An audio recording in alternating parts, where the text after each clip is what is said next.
whether they even want to go for the IVern, because there have been carried, like Nocturne has had a bit of a sort of, I was going to say resurgence. I feel like he's been somewhat present throughout the year, at least in the LPL. Just gaining more popularity, right?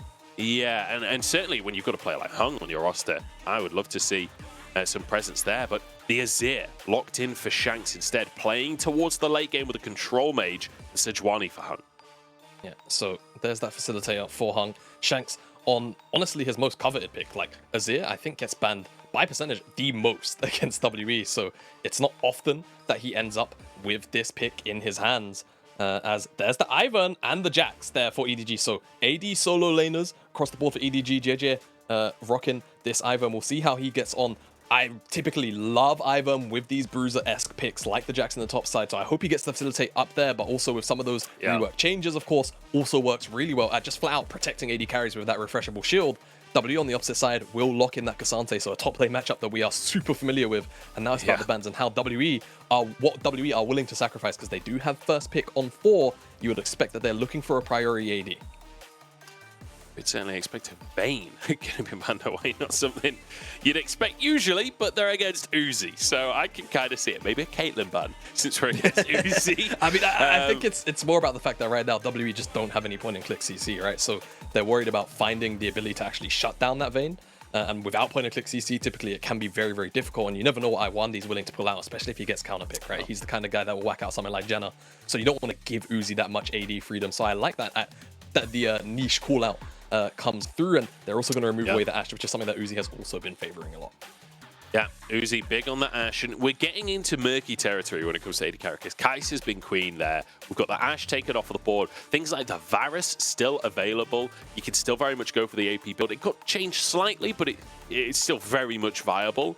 But then Aphelios got absolutely gutted on this patch. So whether or not teams are still willing to fall back on Aphelios, like we've seen over the course of the year. I mean, Xayah, it is still up and available. Unless I'm losing my mind, I'm kind of surprised we're not seeing Xayah locked in. Nope, you're not. And I feel like if hope goes towards this Jinx, which he will, surely Varus just comes in right. I mean, Jinx doesn't do well into Xayah either. No, right? It does not. It's not necessarily the best like lane matchup off the top of my head. I'm not like the AD savant here, but I'm pretty sure people were very, very happy to pick Xayah into Jinx for the laning phase at the very least. As now it's all about Lwandy's pick, and he's gonna lock in Janna game 1. I mean, okay. Right. For anyone who's not like an old school LPL head, Lwandy came into the league as a Janna one-trick. That was his reputation as a fresh player in the league. We get vintage Lwandy here as he brings out that Janna once more. And you can imagine, like, I don't know the matchup super well between Janna and Rakan. How often do you see a Janna in the last like 5 years of League of Legends? But I imagine the Tornado, if you could use it well, very good at denying that Rakan engage. I don't know. What do you think of these two compositions here, Jamada? Because I feel like WE, they're basically saying, you stay away from us, we're playing at range. I mean, to talk quickly on that Janna Rakan matchup, very easy to disengage typically, right? The W is typically are denied away from them. And we'll see whether or not that pays off dividends as we get into game 1. And the Gyos are ringing as loud as I think I've heard them in the Shan Arena. The fans are out in force today. That's for sure. Some little bonus Gyos at the end there. Lwandy, you can see the observers highlighting him on his signature Janna. I'm excited to see some of the mechanics there. But I have to say, Cube as well, got that Ksante. I think that's a more important pick than people will realize because, you know, Ksante in the top lane, oh, wow, very surprising. But actually, Cube has played 4 times more Ksante than any other pick in his champion pool. He's got 16 games on Ksante. This will be his 17th. He's next most played is Sion on 4 games. So while Ksante in itself is not that exciting of a pick, for WE, this is absolutely their bread and butter. This is the pick that they need in that top side. This is like their version of, like, I don't know, having like an Irelia or a Riven in the top lane for WE. But yeah, for Cube, he has had way too many games on this Ksante, and I'm surprised he's not been forced off it more often, but he's very, very powerful, and he's in a matchup which I'm sure he's very familiar with, because Jax is actually also a pick that, if you're familiar with Cube, you will kind of think about as, ooh. Oh, okay. So, we've got an IVern. We've got an IVern. Instantly invades. This is one of the weaknesses of IVern, and also Jiejie might not know about this because he's not put a ward down in his blue, he's not figured any of that out, so he's done his regular clear. That's what Jiejie is going for right now. The smite's also still available for Heng. So the problem here for Jiejie is that he's going to mark his 2 camps here. He might also go down to Krugs, but it's pretty uncommon. And then he's going to walk back up, and his blue buff's just not going to be there. So that's going to be a camp down for Heng. It's actually about whether or not he can steal away the Gromp as well. He's still got smite, so he might be able to sneak away 2 camps. Jamal, it's worth mentioning as well that, yeah, he's going to go get his wolves, but look at Jiejie's health bar. He's not exactly healthy right now. 2 camps stolen away. Yeah. Doesn't look like Heng wants the 1v1 here, and Jiejie, I think, realizes what's just happened. Goes for an auto. Knows that his laners could come in, so Heng decides to back away. But what a great start for the Sejuani. Heng all over the matchup. Great pathing, and an excellent understanding of how IVern works as a champion as well. We have not seen IVern punished on his first clear. Any game that I've watched of IVern in it in competitive play so far since it's been back, I've just not seen it punished. So good job, Heng. Good preparation from WE as a whole. And also EDG just not really looking to protect the camps at all in a capacity. No wards, no information gained. Now that will just be an advantage for Heng. And we're going to have to track how he actually looks to protect it and continue to keep Jiejie down as well. Yeah, Jiejie now up against it, but does have those, you know, AD solo lanes that IVern loves to play through. IVern in an extremely strong spot in 13-13. So even with this, you know, bad first clear with Heng very much heads up play there, still don't count Jiejie out of the game just yet. FoFo trading aggressively, but Shanks evening things up as Jiejie going to go for that Scuttle Crab. Trade across the map. 4 crabs here. Heng now moves towards the bottom side. There is a ward in that tri-brush, and I think he will be spotted, but not. He's going to avoid it. There's a ping. They know it's there. You can see from the marker on the on top of the ward. So he's actually probably just going to wait. We don't actually get to see the timer, but he can see the timer. So as soon as it actually drops out, he's going to just look for this gank. This is a masterclass of an early game from Heng. Not only has he absolutely decimated Jiejie in terms of farm, but now he's snuck into the tri-brush. Uzi and Meiko, if they play too aggressive, they could be in big trouble. Lwandy stepping on forwards. Uzi the target. Knockup is there. The chain CC is fantastic, but Hope is getting low himself. Stun should come through onto Uzi, but actually it's Lwandy in trouble. Flashed on and taken down. EDG in a 2v3 and they get 1, but it's turned around now. Uzi walks under the tower. And my goodness, I don't know how they pulled that off, but EDG in a 2v3 find 1. I'll tell you how, when Heng went in that first W, the actual, you know, the pointy bit didn't actually connect onto Uzi, so he didn't get the immediate stacks and the additional slow. Meant that the chase down was a little bit too difficult, and the feather pullback connects onto Lwandy, so the damage was there. You can see once the knockup comes in, Heng, I'm not sure if he misses or if Uzi barely sidesteps. It's the knockback from the Q, I think, plus a little bit of misaim from Heng. Then the feather pullback comes in. Lwandy eats too much damage and the turnaround is there. They're able to take down Meiko at least, but yeah, Heng, a little bit unfortunate, but also just kind of missing at the same time. Yeah. Means that they end up 1-for-1 instead of what should have been a very clean gang. And I feel like that is just like a perfect case study on my view of WE split, where like the macro, the game plan there is immaculate from Heng, right? Like the early invade into the gank on the bottom side, like everything looks so good. And then when it comes to the actual execution, when it comes to, you know, things going wrong during a play, it doesn't feel like there's that depth there to WE. And Heng will manage to get the 1 kill, but I mean, first blood for EDG's bottom lane. Luckily for WE, it went to Meiko, not Uzi. That could have been worst case scenario if Uzi picked up the kill. Yeah, it would have been quite frustrating, right? Especially considering Uzi's the one that gets out in the play. His ultimate dropped by Arla, but Cube's likely to just look to disengage. My goodness me. There's a little burst there as Jiejie not going to get the cast off. So that's the thing with IVern. When you mark camps as IVern, if you get damaged in the middle of it, you get to it gets interrupted. I guess Heng just didn't want to, you know, walk back in the bush and check and just make sure Jiejie wasn't marking the camp. I just love that it's like the way that IVern could, like, we always see junglers fighting over Raptors, but the way IVern fights over Raptors is very different than any other jungler. He's like, stands over the camp so I can channel for a second. Yeah, and then just one-shots the entire camp. Like, contest this. Yeah, here we go, though. An answer on the bottom side as EDG look to make the play. Lwandy, no flash available, and Janna is squishy. The wind can't help you now. There's Hope. Could be trouble as well. Does have his flash, but needs to be good on the reactions. There we go. Dodges away from the roots. And will keep himself safe. But hey, we talked about worst case scenario if Uzi can get a kill. Well, there's a kill for Uzi. Yeah, exactly, and Hope has to blow his flash. Unfortunate for Hope, when the lockup went through onto Lwandy, the Glacial was actually slowing Hope, so he couldn't actually get away as quickly as he would have liked in this play. But it's realistically about the vision here, right? That control not clipping Meiko or Jiejie as they hug the wall. Not sure if they knew or if they're just taking the most efficient path that they can. Either way, great flash Q from Jiejie to lock down Lwandy, and that kill's confirmed. But you can see that Hope kind of just held up a little bit by that Glacial, and the fact that he is means that by the time the chase down starts, Meiko having the pop seed on him from the IVern actually still is able to get in range and slow him and forces the flash out of him. They weren't able to get the dragon, and that is one thing. Before level 6, IVern's not really the best dragon taker in the world, right? Once you have level 6, then you've got Daisy, so life is a little bit easier, but until then, even though there is a lot of pressure being put down onto the bottom side from EDG, I don't necessarily expect they're going to be able to actually secure a dragon unless there is massive amounts of priority gained. Daisy has actually just been unlocked by Jiejie, just underneath the 8-minute mark, so good from him. Maybe they'll look for it now, and it seems like that will be the case. So EDG, they're going to start this streak off. So far, so good. And we said, you know, it's important for Jiejie to get back in the game after that, you know, early bit of back and forth between him and Heng. It feels like he's well and truly back in, right? With that gank in the bottom side now with the Drake, feels like Jiejie back into things. We highlighted the jungle matchup is crucial, but Heng ain't done just yet. Wants to move up to that top side, but I don't know if he's going to find an opportunity. Oh, could be in trouble, but Flame Chompers keeps him safe from Meiko. Jiejie wants to set up a dive here. The rocket comes out, Hope doing his best to play around these players. There's no minion wave for the dive, but Daisy will do. It sets it up and Hope's taken down. Those feathers don't tickle.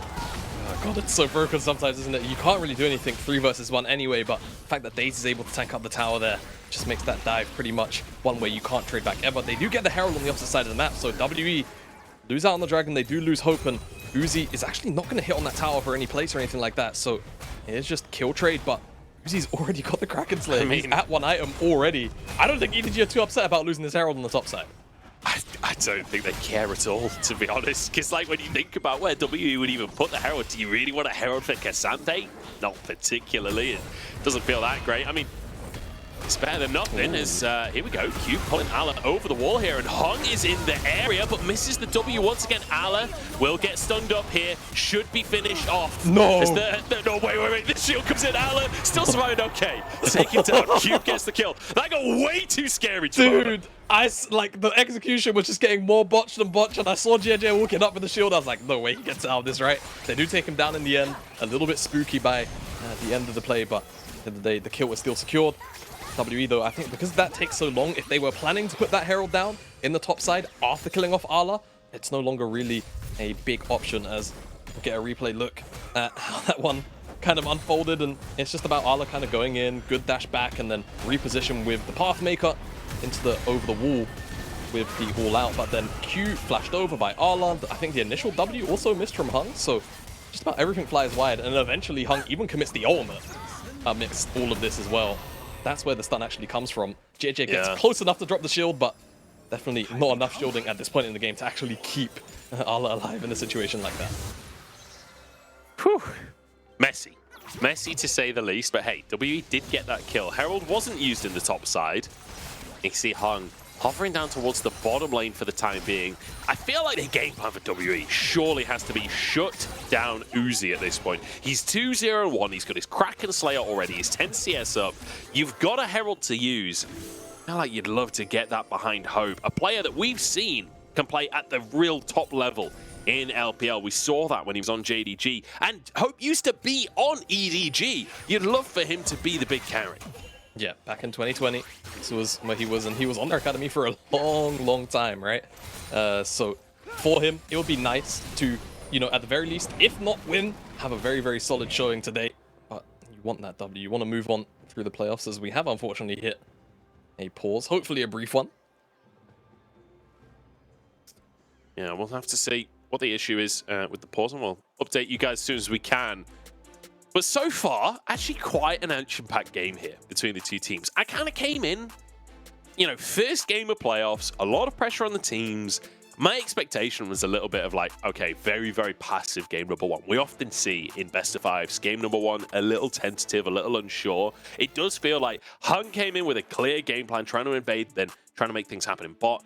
Didn't really work out. Execution hasn't necessarily been there for WE so far. Whereas EDG, I feel like they've had the read on how WE are trying to play this early game and have done a great job of A, answering it, but then B, setting up Uzi for the win. Yeah, they've done a really good job so far. You would expect that they continue to try and funnel resources into him, right? I'm more curious about the comeback in terms of shutting down that win condition from the perspective of WE. You know, Uzi's not running cleanse. He's got flash and he's got heal. He's playing fully for lane with those summoner spells. As Heng is the only engage, the reality of the situation is Uzi is only really looking to prioritize using the ultimate, the Featherstorm, to dodge out on that Sejuani ultimate. So W need to find ways to try and blow that ultimate before they actually look for an engage, like a full-fledged engage. But I feel like it's going to be tough when you only really have Sejuani as the only real source, right? Other than that, you're maybe hoping Shanks can like find a shuffle in at like an opportune moment. But even in saying that, you'd probably prefer that the guy stays back and gets in the DPS, right? This new Azir, since the W max has become the norm and some of the numbers have been shifted around, absolutely pops out the damage. So you don't really want Shanks committing in and potentially dying. As speaking of commitments, EDG might be committing to this bot side play. Hope has already been dove once. Jiejie has Daisy. And they could certainly make a play work, but at the very least, if it's not a dive, they're just going to make him miss a bunch more CS. Scrum taken as Meiko does need to dash out of there, and like you say, Hope missing a lot, and ult comes out here. Daisy to answer as Uzi, forced to use the Featherstorm. That's enough for them to get out though.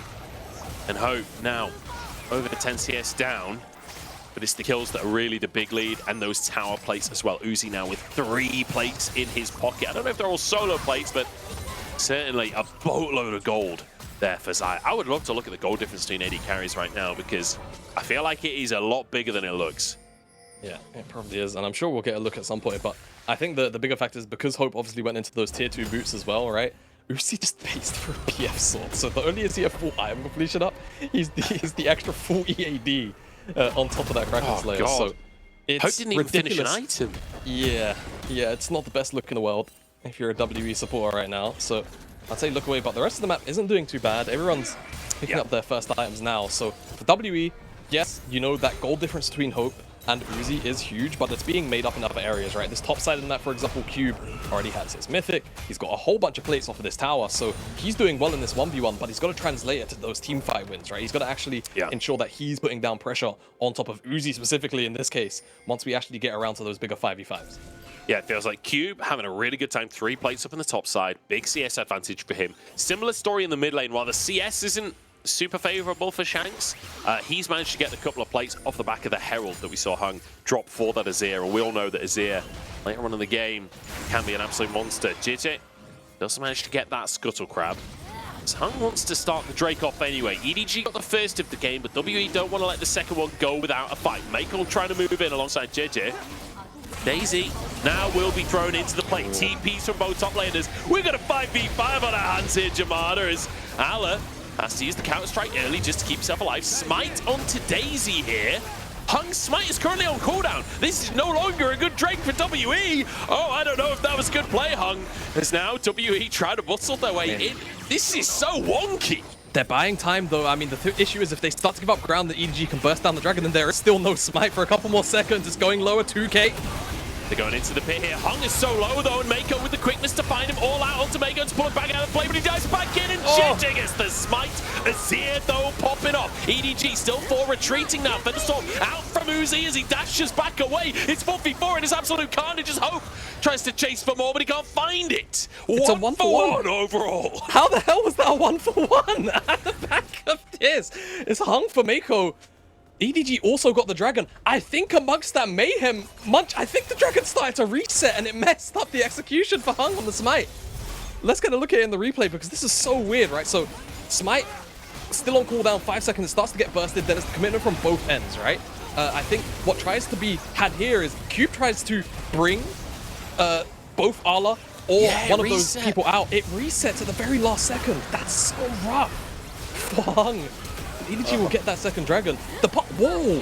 Cube's Pathmaker as well. He tried to dash. I'm not sure if he was rooted. Maybe it was by the IVern, but that looked odd as well. Very unfortunate fight for WE, because I feel like outside of Daisy being smitten away, yeah, they honestly didn't play that too terribly. Honestly, the whole first game here for WE, it feels like if just little things go differently, it's a very different position in the game. Herald going to be taken here. WE grab it. Meiko doesn't want to let him get away with it, but everyone's got a million dashes on this roster. So they'll be able to get out over the wall. And actually denying a recall from Ala as well. A little bonus for Hope, knowing that there's no fights coming up. So happy to use that ultimate. Yeah, exactly. Not too fussed about bringing that one out. So WE got the second Herald, so it's still technically, it's been Herald to Dragon so far. Meiko looking for Heng. Heng dodging out, should be able to just walk this one home, but it's all about this Scuttle Crab, you got to get IVern his Scuttle, man. Can't let that one go over. There's Cube. What's he looking for here? Information? Is he looking for a dive? I mean, he's got all out available. If Uzi steps into the wrong place there with Cube on a flank, this could be huge. Herald to take the tower here. This Cube now threatens to move in. Meiko on the front line here. Shield will keep him safe as Herald does get a second charge. WE will be happy with that, even if they don't try and find that flank ultimately. Still managing to get a tower and a half. That's not too shabby. And also could deny the Herald, although FoFo on the top side is enough for Heng to back away.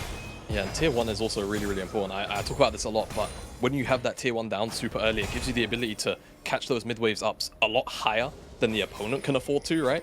And then at that point, you can rotate into Fog of War quicker. You can set up vision, and then it turns into a bit of a game of cat and mouse where, as EDG, then once you eventually do catch that wave, but you're catching it deeper into your side of the map, you have to check into that Fog of War, and life is a lot harder and into things like the Sejuani with a fair amount of CC that can be chained in with it. As EDG members, remember, there's no true, dedicated tank on this EDG side, right? It is basically just kind of, Jax as the bruiser with the IVern to back him up and the Rakan. These members can get bursted out quite quickly, so we'll see how EDG manage that and whether or not WE try and take advantage of that tier 1 that they've just picked up. And I mean, on top of that, you mentioned no true tank on the side of EDG. They're against Azir Jinx. It's not like this roster is going to be lacking damage later on from WE. So when it comes to those front-to-back fights, if the fight is extended, it certainly start to favor WE in that situation. It goes back to what you were saying before. Ala needs to find flanks. We're keeping our eyes on vision for this game. It's a minute and a half till Chemtech Drake comes up onto the map, and that previous Drake, full 5v5 for that one. EDG with 2 on the board as well. WE don't want to let this one go without a fight. No, they really don't. And my biggest concern would have been, would Ala actually hit... not Ala, I'm looking at Ala on the side. Would Uzi hit second item? We'll have to pause because play... Yeah, let's talk about Ala because he's taken down. I mean, that was beautiful from Cube. Just pulls him out from the tower, and Shanks just gets a kill on a silver platter. This is here very much the carry for WE at this point in the game. EDG might have been caught out of their pants down a bit here because, I mean, they can trade onto this top side. Cube might actually have to forfeit his life. Does have flash, but ooh, root. I think Flash literally just came up as he went for it there. Manages to survive at least. As Tower in danger in the bottom side, but Uzi's going huge. Heng healed, saved by Lwandy. The summoner healed, the monsoon, everything used. Rocket flying across the map. Oh, but it's wide. All right, wide, but crucially, Uzi, no ultimate, but so many ultimates blown across the map with 20 seconds left on this dragon. I don't think it's being contested or taken straight away. Teams are going to be quite slow to this, but when you take a bit of a zoom out, the vision is set up for WE. They've got a ward here in this mid lane, so they know who's going to be catching the wave or who's going to be rotating in from maybe a weird angle, and they've got vision across the bot side jungle. And they're already here with this teleport, so maybe they look to just outright burst it. We'll see whether or not EDG are actually able to fully get their numbers involved in this fight, because, I mean, if the DPS carries here, I think it's just gone. Yeah, they won't be able to get here in time. That's going to be a Drake for WE, and they'll be thanking their lucky stars for that. Remember, Chemtech Soul as well. That's going to benefit WE. You've got a Sejuani, you've got a Ksante, those tanky members that can really utilize that damage reduction. And now up towards the Baron side, and again, that conversation of vision comes into play. It is a Chemtech Rift, which always makes the vision game a little funky because those Scryer's Blooms will not only cover more ground, but also make the wards 1 HP. So very easy to clear vision. Yeah, if you start to take control of the map and you have more of those available as well, it's just easier, right?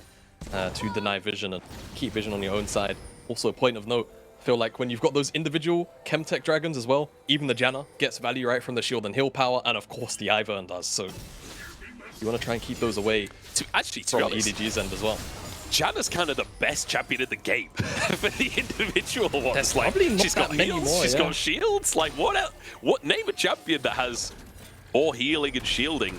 I guess maybe Seraphine, but no, I'd still favor Janna.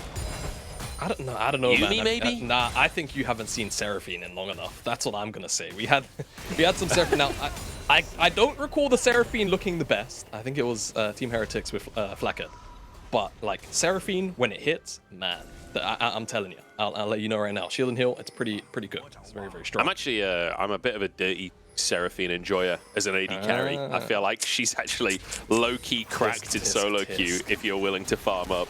But that's a conversation for a different day. Rushes created in the mid lane for EDG to fight for priority here. And I'm loving that we get some IVern for day number 1 of playoffs. Jiejie, a player, has been criticized this split on EDG, showing that he's still flexible. Heng uses the ultimate. Uzi's in trouble. Featherstorm actually having to come out. Rocket available for Hope. If he can find the target, but Meiko dodges it, or blocks it, sorry, for now. Hope certainly getting some damage online, slowly but surely closing the gap between him and Uzi. Still half an eye behind. Yeah, the question is he chunked out enough to, oh my god, I won these health bar, that WWE feel like they're willing to go back towards a Baron, or do they just want this tier 2? It seems like it's the latter. They want to siege up on this. They've got the range advantage, and they will secure this tier 2 off that poke onto Uzi. This is kind of crazy. Like, Uzi and FoFo both hitting 2-item spikes. Like, on the scoreboard, you would say EDG are strong right now, but WE the ones pushing forwards and pressuring. They get a tier 2 in the mid lane, and then using that Sun Disc to protect themselves as they can move up and clear vision around Baron. I mean, when you zoom out, really, it's just the difference between Hope and Uzi, which is like the big issue, right? That's really where the problem actually is. But outside of that, you know, Cube is up an item. Arla wasn't even at that exchange. Shanks has 2 items, and he's very hard to actually take down when you've got the Janna there as well. So everything kind of lines up for WE to be able to contest 1-to-1. All right, for now, right? And it seems like Hope is recovering well. He's not that far away from Gale Force when you really start to do the numbers. So WE have recovered really well from what could have been a very disastrous early game, but EDG are responding in the mid lane. They want this tier 1, and Arla's on a bit of a flank angle. Yeah. Not willing to commit though, Joe. But again, struggling to get a deep flank. And EDG run out of minions, not willing to commit Daisy to the play to try and finish that tier 1 tower. And again, because WE got not only the tier 1, now a tier 2 as well, as take a look at what happened in the mid lane here. Flash towards the Sun Disc, yeah. So, flash on cooldown for Hope. Meiko in the Baron pit. He's awfully lonely on the top side of the map right now. Meiko, I know you're on Rakan, but he's still got to be a little cautious. Can't afford to overstep, especially if this is in the case of Ksante. If Ksante is around, then he's always going to be able to slow you down quite aggressively. Heng's not going to be able to stop the base there of Meiko. And actually, does Heng have Q? Is he waiting on cooldown for that? Because FoFo could maybe burst him out. Yeah, has to take that step back, but it gives this window for Shanks to just sneak that tower away and glide out to safety. Good stuff from WE again, and now Dragon, 60 seconds time, Joe, when we again look towards items, right? Hope might look to reset relatively soon for that second item. And sure, Uzi's got the Last Whisper. It's a fairly powerful component as well, right? It's 18% armor shred, or armor penetration rather. You know, at that point, you're still as close to even as you could hope to be at this kind of timer, considering how that early game went for you down there. Hope just finishing off Wolves there, moving towards red buff. I think they're trying to get him just that last little bit of gold for the reset, but it's 20 seconds until Drake. He's not going to have time to go back before that comes up, unless you can stall somehow. Cube trying to defend the tower, shield on it from Lwandy as well. As Meiko's just pulled into the play. Hung with an ultimate rocket across, but Meiko survives. Featherstorm from Uzi as well. A lot used by both teams to try and make the play happen. Daisy taken down, but EDG walk away with their lives. Leaning towards the Dragon, but complete vision dominance on the top side from WE. Baron could be on the cards if they can clear vision in the pit. Yeah, exactly. EDG don't have their crucial ultimates up and available, whereas WE still have the reset team fight abilities up, right? Things like the Monsoon from the Janna and the Wall from Azir, the Emperor's Divide, means that for WE, if they go to look towards this Baron, they could very easily reset and disengage on a team fight that EDG tried to engage on. Hope has that reset, so he's got the Gale Force now. That's huge. Yeah. And with both objectives still up, this means that WE can realistically fight on even grounds, right? I mean, we're still only 200 gold apart for both of these teams. I was about to say, we are dead even in gold in a game where we've got these late game carries available. In the AD carry role, we've got a lot of potential for big 5v5s here, and I'm loving every second. And even though there's only 8 kills on the scoreboard, like, it doesn't feel like that. These teams have been posturing for a fight all game long. Meiko on the front line here. No summoners for him. Well, I guess he's got Ignite, but it's not exactly going to help him get out there. As Heng, very aggressive positioning, trying to cut off this wave so that his team can get priority. Might have overstepped, though. TP going to come on through. Flame Choppers to answer it. Knockup is there. Ala, you've stepped way too far forwards, my friend, but Heng wired on the ultimate. Good flash from Ala, and he keeps himself safe as the Sun Disc comes up once more. Yeah, a lot of healing as well. Redemption comes down again from Jiejie. Do W really feel like doing this? Is this one ward on the Pixel Brush? Yeah, there's no W sweep a fair amount of available. information. There we go, control ward comes out. Denies vision. Meiko onto Heng here. Bit of damage onto Meiko to return it. Baron will be peeled off of as EDG kind of like the look of this fight. They're muscling in. Ala trying to get himself on the flank. He's got a mega blast cone to use as well. Oh, Cube, Hope, Lwandy all in trouble as Ala flies into the play and Meiko alongside him. But Lwandy on the peel. In the meantime, Ksante on the back line. And there's Shanks to make it happen. Uzi pulls the feathers, but they only tickle this time. 5-7, but WE on the Baron. I said that Monsoon was still available for my Lwandy, and the reset on the team fight is excellent. And Shanks' Emperor's Divide isn't used defensively, it's used to wipe EDG off the map. With Jiejie dead, this Baron should all be but confirmed. FoFo not able to land the poke. Joe, WE have secured themselves the Baron. Shanks, the franchise player for WE, he had a fantastic early game, and now, in the most important fight of the game so far, swoops in to make the play. Lwandy with fantastic peel, Cube setting it all up, and then Shanks gets the slow ball and smashes out a home run. Absolutely clean. There is a reason why Azir is the most banned mid laner against WE. It's for moments like that. It often feels like if a team is struggling against WE in a series, when it comes to that game 3 in the regular season, they'll just remove away the Azir. And this is a moment as to why WE now with the Baron secure this second Chemtech Dragon. They'll look to try and siege up on some of those tier 2s still up and available. And I mean, the idea from Ala is nice, right? But it's just the Monsoon timing plus the Q. It's actually more the Q. So that's more prep from Lwandy. They just can't move. And then Shanks comes in. It's a 3-4-man ultimate, I think, 3-man. And it's just a complete mosh pit as IVern, as soon as you get knocked in there as well, you're no longer able to keep your carries alive. They're absolutely loving it. Four horse in the coaching room there as WE now start to siege to the bottom side. And I feel like this Janna was a stroke of genius from WE. It perfectly answers both the Rakan and the Jax. And Jayce just can't win the ranged war against both the Jinx and the Azir. Speaking of, he's locked up here. Goes back in onto Heng, I think by accident. That was the IVern dash. And it doesn't quite feel like this IVern pick has worked out in the way that EDG wanted it to.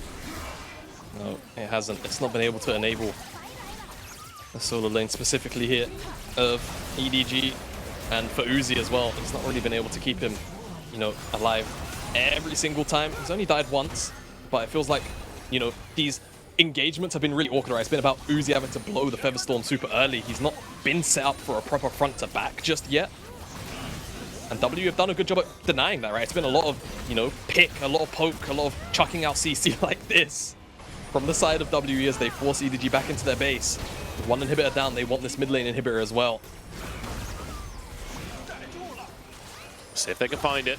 Sundisk helps so much with this. When you've got a Baron plus Sundisk, like, it's impossible to deal with this siege. The cannon's just hammering away. Still got 30 seconds on the clock when it comes to the Baron as well, as Ala actually goes in underneath the Sundisk, just CC'd up and cut down. And like Ala feeling like he needed to make something happen, feeling like the game was just slowly bleeding out, but that was not the way. He needs to find a flank, not just charging forwards. Meiko, next target. Good knock up there from Lwandy. But Cube low here. Redemption for the rest of the team from EDG. Is there help? But Monsoon on the other side. Healing on both sides. We'll just stop Meiko and top off for a second as Meiko low on HP. What? These fights are so long and so non-committal from both teams. I mean, that's the thing. You've said it, right? Non-committal. There is not a single bit of committal engage outside of Meiko having that ultimate, right? So everything is just always super awkward. It's very touch and go. And with the amount of, you know, healing and shielding on both sides for both Lwandy and Jiejie, it's very difficult if you're playing at this style where you're kind of just poking and prodding, right? It's like two boxers kind of in first round looking to just find jabs on each other and see and look to expose, you know, weak spots here. That's how these fights are going. It does feel that way, but the thing is, that's exactly what WE wants. They love a non-committal long-range fight. They've got the sustain there from Lwandy. He's now got redemption as well. They've got, I mean, pretty much everything going their way when it comes to those long, non-committal fights, when it comes to Azir just being able to play with his range, with Hope having those rockets available, who, you know, that gold difference between the ADCs, sure, Uzi's still slightly ahead, but what's a BF sword once you're on 3 items as a Jinx? You're not really too worried about that anymore. As Heng knows he can just muscle into the jungle now, knows that his carries have the advantage finally. For the first time this game, pretty much, we've got a substantial gold lead in favor of WE. Yeah, exactly right. We'll see with this gold lead that they have now, which has been even for so long. They can open up this mid lane. I think they're going to need Baron. I feel like there's just about enough wave clear from the side of EDG as Facial Prison going to connect onto FoFo, but it will mean that they have to seed this tier 2 on the top side. Now, the last turret outside of the base for EDG, that as EDG with that wave clear, you can just about survive. I think W are going to need the Baron. I think they're going to need that to really put the finishing touches on this game if they're looking to close out. There's a teleport actually really deep from Arla. Cube split off, but maybe this is just a bit too far away. I feel like Cube's too tanky, surely, right? He can just walk out of this. So attempt is kind of thwarted and walked off now by WE, and they can just look to reposition in the mid lane again. Tough one. Ala trying to find that flank, but again, WE really, really great read, right? Knowing that they've got Fog to deal with, the rest of the team moves through the jungle as a unit. It's only Cube.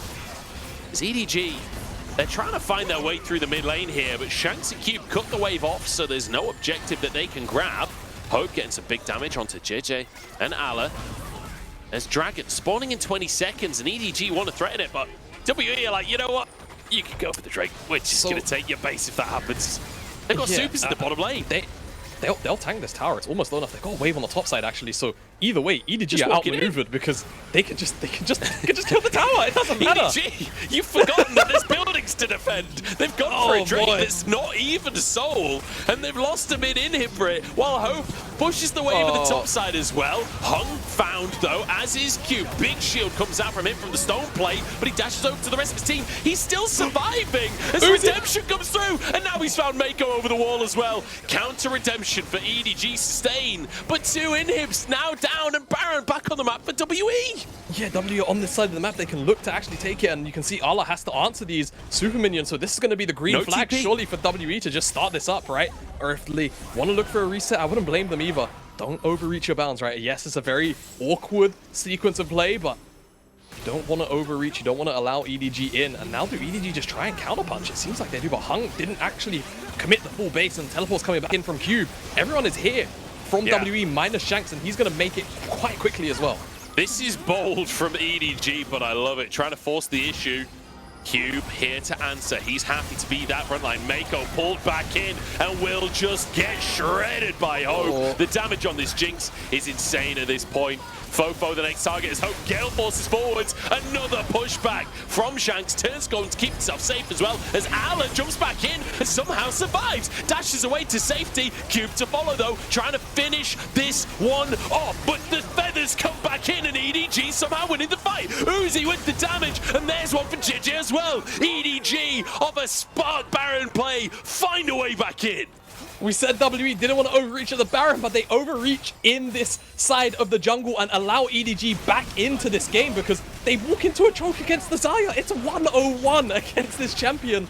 The feathers come through and they root up too many members, and now EDG, unless Heng decides to pull off a miracle, are going to secure this Baron. So now it's EDG with the Baron off the back of the space defense with a couple of structures left outside of the base of WE as well, which they can look to pick up. But it's all about this, right? It's Meiko getting shoved back in. He gets chunked out and killed off by Hope and the rest of WE. Arla, a little bit out of position, but able to reposition. Then it's about FoFo, right? He flashes out. Shanks actually almost found the 3-man ultimate, but double flash from Uzi and Jiejie is good. But then it's about this chase down, right? They absolutely burst out Shanks as he's obviously mispositioned off of finding that play. Cube doesn't have the all out, so he can't stop Uzi from doing that. And basically removing his health bar. The root also found onto an extra member.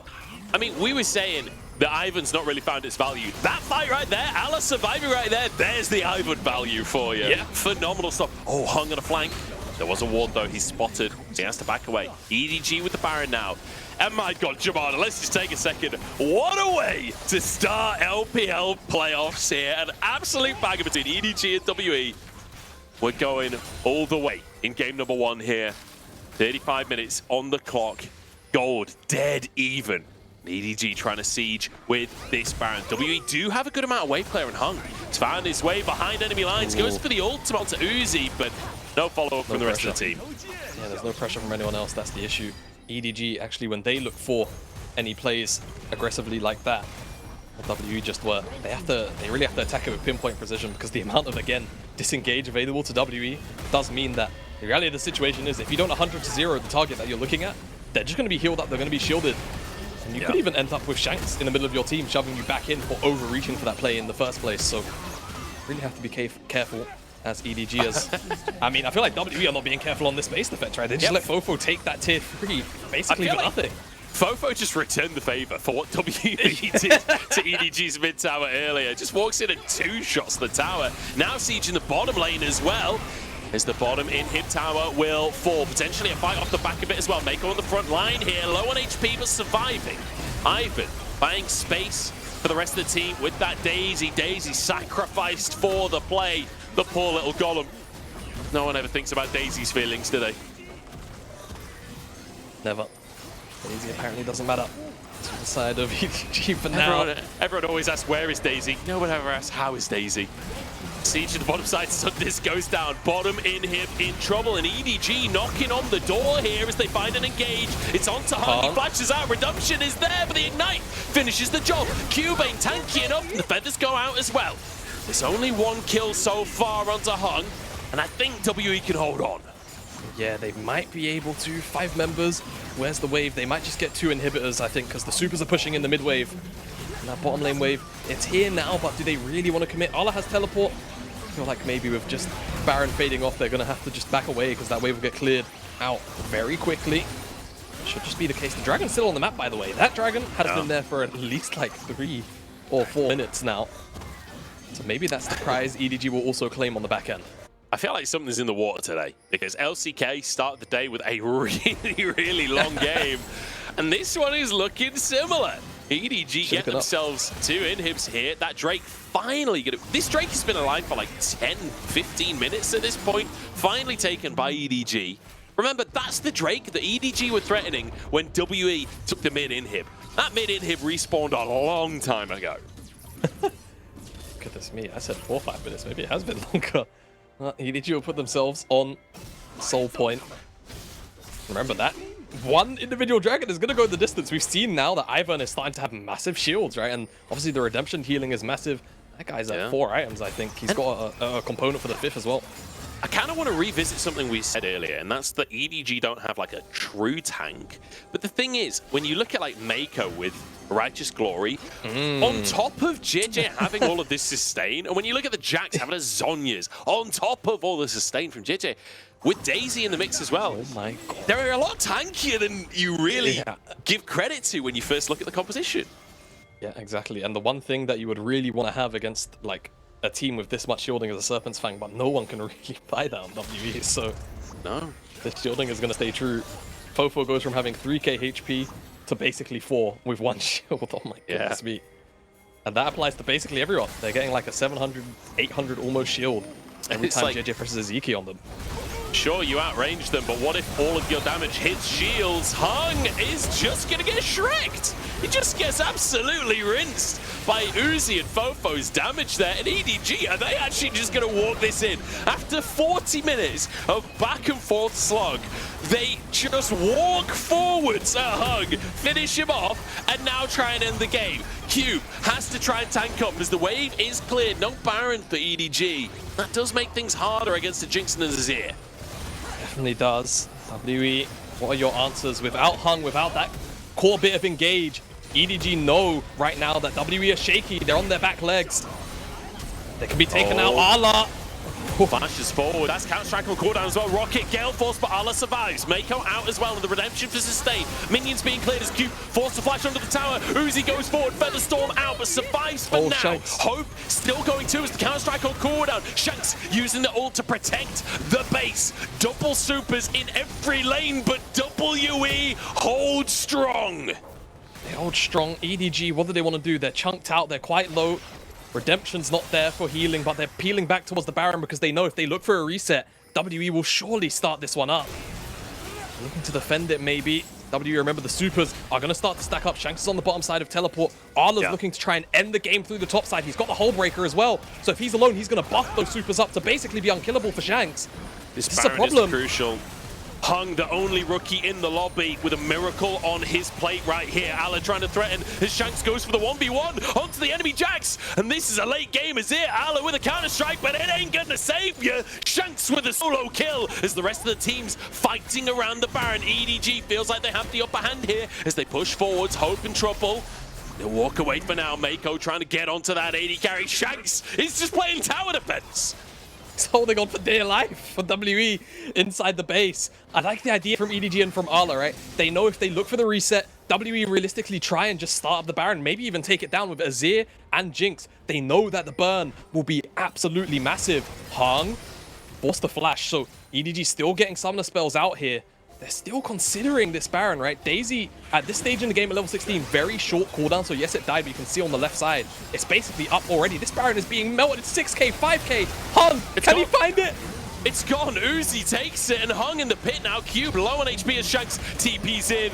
WE realize this is their last ditch play. Shanks over the wall, but EDG, they can move through the top lane. They can escape this one. And now a TP from FoFo as he looks to end the game. No TPs available for WE. That's going to be game. And EDG, it's 42 minutes it took them. It was a rough early game, but the late game stands strong. And they take the first one.